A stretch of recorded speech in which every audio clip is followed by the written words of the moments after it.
Oi, pessoal, retomando então a nossa aula.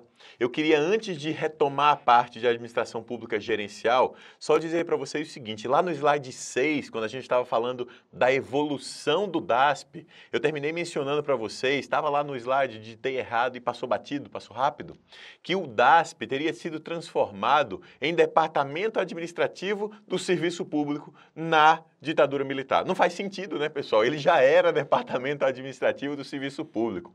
Ele foi transformado em Departamento Administrativo do Pessoal Civil. Olha aqui no quadro, ó, eu até alterei no PowerPoint.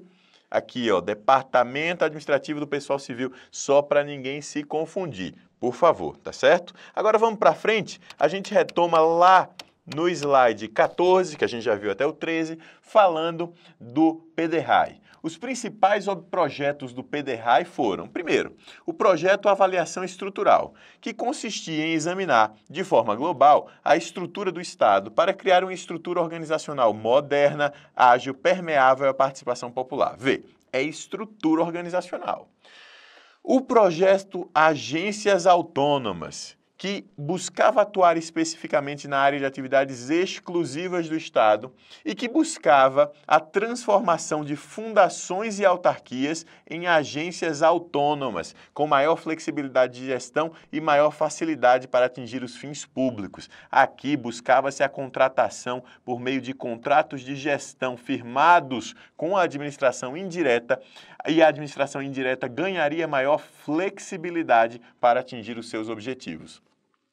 Já no projeto Organizações Sociais, tinha-se foco nos serviços não exclusivos, permitindo a descentralização de atividades para que a qualidade de serviço público seja maior e que elas sejam prestadas de forma mais eficiente. A ideia aqui no projeto Organizações Sociais era que, dentro dos serviços não exclusivos, como hospitais, por exemplo, escolas e etc., você tivesse a situação de organizações sociais que, sendo do setor público não estatal, ou seja, organizações sem fins lucrativos, só que constituídas sobre a forma de organização social, fizessem contratos de gestão com a administração pública e, com isso, tivessem a flexibilidade típica do setor privado para buscar objetivos públicos através desse contrato de gestão. Isso aqui até evoluiu bastante com o tempo, tá, pessoal? Desde a década de 90 para cá,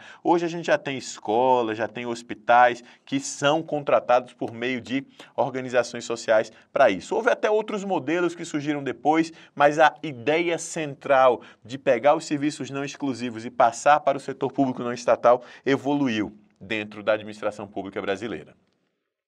Como consequência do PDRAE, foi editada e promulgada a Emenda Constitucional 19 de 1998, que realizou algumas importantes mudanças na dimensão institucional legal da administração pública, tais como a inclusão do princípio da eficiência na Constituição. Antes a Constituição era legalidade, impessoalidade, moralidade e publicidade. Aí a Emenda Constitucional derivada do PDRAE foi lá e disse assim, não, além de tudo isso tem que ser eficiente. Além disso, a Emenda Constitucional trouxe a previsão de uma lei que tratasse da participação do usuário na administração pública, como forma de controle social e foco no cliente cidadão. Trouxe a previsão de maior autonomia gerencial, orçamentária e financeira através do uso de contratos de gestão, visando maior foco em resultados. Trouxe o fim do regime jurídico único dos servidores civis, que foi derrubado posteriormente pelo STF, voltando, portanto, o RJU. A ideia era que a administração indireta não fosse regida pelo regime jurídico único, mas o STF disse que não, que o regime jurídico único tinha que permanecer. A criação de novas possibilidades de perda de cargo público pelo servidor também vieram junto com a Emenda Constitucional número 19, seja por meio de avaliação periódica de desempenho, olha só, isso aqui é super eficiência, né, pessoal? Eficiência do servidor público, seja pela exoneração de servidores públicos em virtude do excesso de gasto de pessoal a serem definidos em lei complementar, que veio, né? Foi a Lei de Responsabilidade Fiscal, Lei Complementar 101. A Constituição passou a possibilitar a exoneração tanto de servidores públicos estáveis quanto de não estáveis em casos específicos, tá, pessoal? Isso aqui são algumas possibilidades que surgiram. Aquele PDRAE foi o último movimento reformista na administração pública brasileira. Nós tivemos 3 movimentos de reforma. Movimento de reforma do DASP, que foi um movimento de reforma burocrática. Movimento de reforma do Decreto-Lei 200 de 1967. E movimento de reforma do Plano Diretor da Reforma do Aparelho do Estado, PDRAE, na década de 90, no governo Fernando Henrique Cardoso. Depois disso, não houve mais nenhuma tentativa de reforma. Houve algumas pequenas mudanças pontuais, alguns planos, algumas ideias na administração pública, mas não reformas, tá certo? Voltando para o quadro. Apesar de não constituir uma reforma administrativa, o governo Lula lançou o Plano de Gestão Pública para um País de Todos, que buscava essencialmente reduzir o déficit institucional, ou seja, fazer com que o Estado tenha instituições sólidas para atuar onde se faz necessário. O déficit institucional, pessoal, é a diferença entre a qualidade das instituições que o Estado tem e a qualidade das instituições que o Estado precisa ter para poder cumprir os seus objetivos. Isso, o governo Lula tentou fazer isso mudar através desse plano. Além disso, buscou ampliar a governabilidade pública, ligada à capacidade governamental de planejar e implementar políticas públicas efetivas. Nesse sentido, o plano previa a necessidade de alcance de maior eficiência, transparência, participação e alto nível ético. Apesar disso, pessoal, são palavras ao vento, viu? Porque não havia medidas práticas.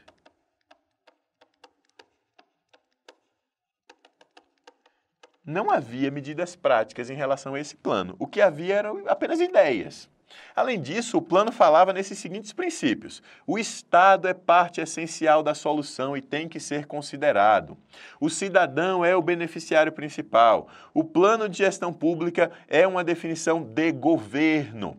A integração entre plano de gestão pública e outras políticas de governo deve ocorrer. É preciso envolvimento, mobilização, incentivo e participação dos servidores e outros atores envolvidos. É preciso ainda que se resolva, se encontre solução para os problemas que estão aí em busca de soluções.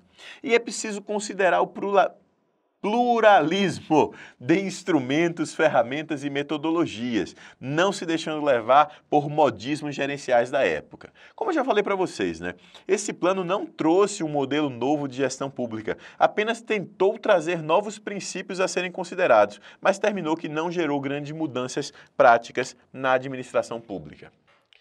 Bem, pessoal, é isso aí. Com isso, a gente encerra o estudo da evolução da administração pública no Brasil. A gente viu as principais reformas que aconteceram dentro da administração pública e também alguns movimentos de inflexão na administração pública que, apesar de não se constituírem em reformas, também podem ser cobrados pelo seu concurso público.